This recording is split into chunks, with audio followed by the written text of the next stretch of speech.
Olá, amigos e amigas, eu sou o Diácono Beto, da paróquia São Miguel Arcanjo, Arquidiocese de Maringá.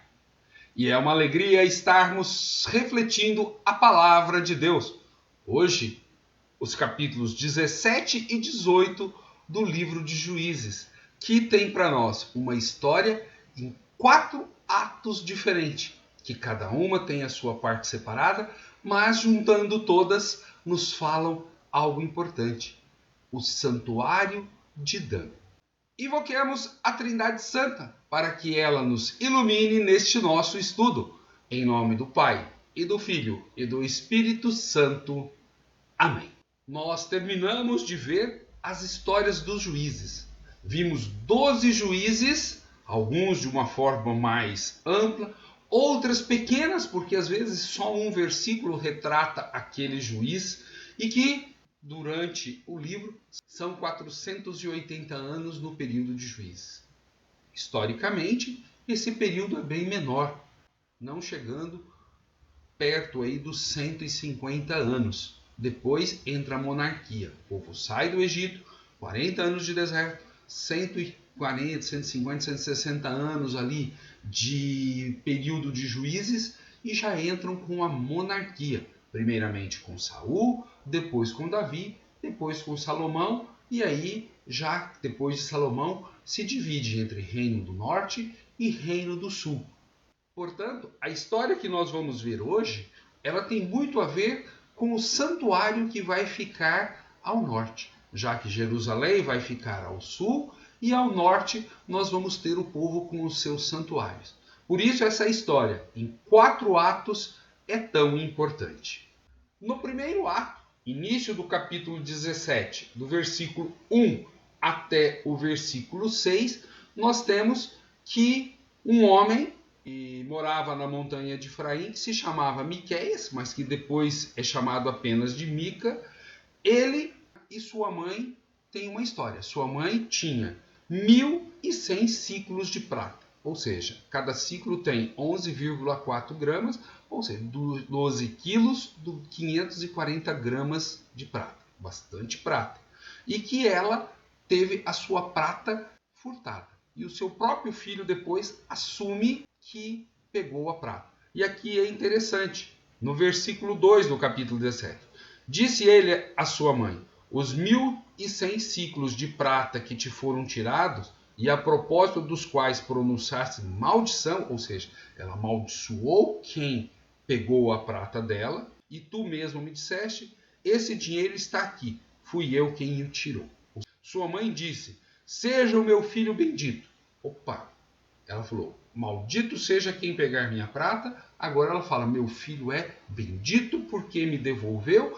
E o que ela vai fazer com este montante de dinheiro? Um ídolo. Ele restituiu os 1.100 ciclos à sua mãe, que diz: eu havia dedicado este dinheiro a Yahvé, da minha própria mão, a meu filho, para fazer uma imagem de escultura, um ídolo de metal fundido, mas agora quero dá-lo novamente a ti.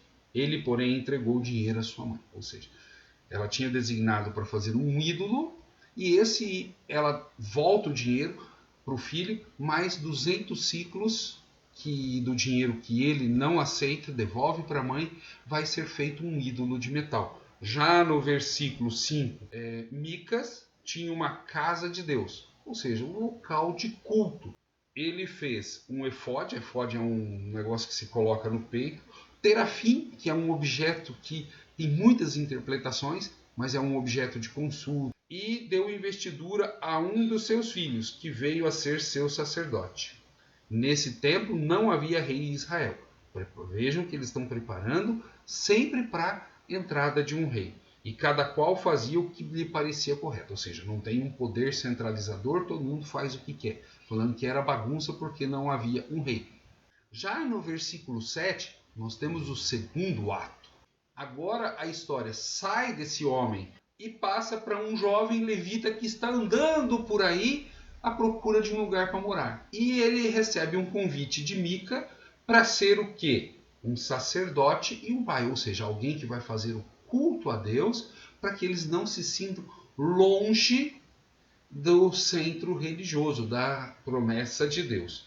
E aqui ele aceita esse pedido, vai receber 10 ciclos de prata por ano, mais comida, mais casa, mais roupa, que vai ser investido sacerdote e vai fazer toda a parte cultual daquela família, já que ele tem um espaço designado para o culto de Deus. Então já temos 2 atos. Primeiro, que é feita uma imagem e objetos que eles consideram próprios para o culto, o efode. Depois, alguém é instituído sacerdote. Agora vem o terceiro ato.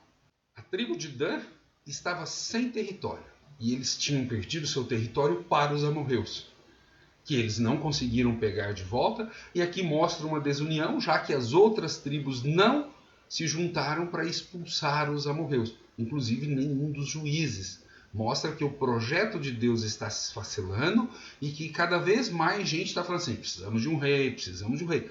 E eles estão enviando emissários para achar um lugar. E lá perto da tribo, da onde o tal do Micas residia, lá na montanha de Efraim, eles acham um povo. Esse povo é um povo tranquilo, calmo, sem um poder centralizado que não fazia aliança com ninguém.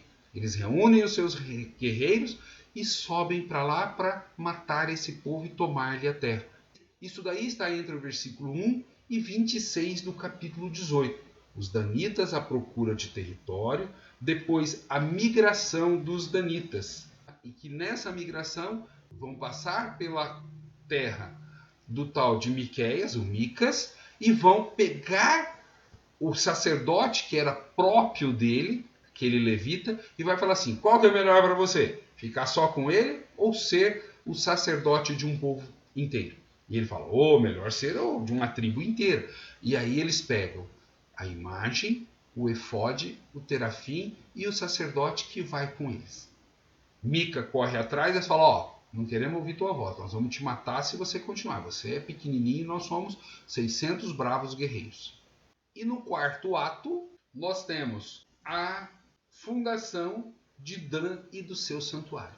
Ou seja, esse povo que tomou a terra de um povo tranquilo que existia naquela redondeza, tirou o sacerdote de uma família com os seus objetos sagrados, isso era, um crime terrível, funda um santuário.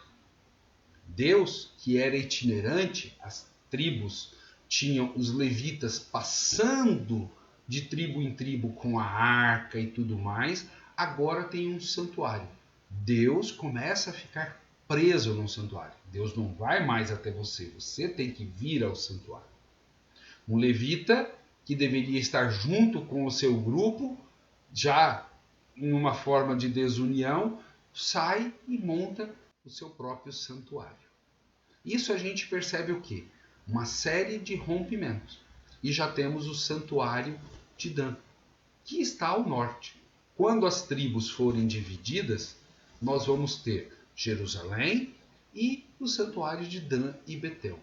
Então aqui nós temos algo muito importante, que mostra que gradativamente o projeto de Deus está quebrando. Nós temos um levita que não está mais unido à sua turma. Nós temos uma tribo que não tem mais terra e os outros não ajudaram a ter terra. Nós temos o sacerdócio levita já partido e pessoas fundando santuários e lugares religiosos particulares. E observemos aqui que existe um mandamento que não terás imagem. E aqui eles têm uma imagem e ninguém vai contestar essa imagem que vai estar no santuário de Dan. Em nenhum momento se fala que essa imagem é proibida ou que essa imagem é contra Javé. Simplesmente eles fizeram isso e pronto.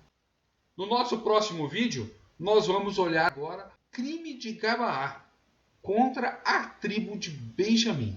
Ou seja, mais um ponto de rompimento das tribos. Se você ainda não está inscrito em nosso canal, se inscreva. Até o nosso próximo estudo. Paz e bem.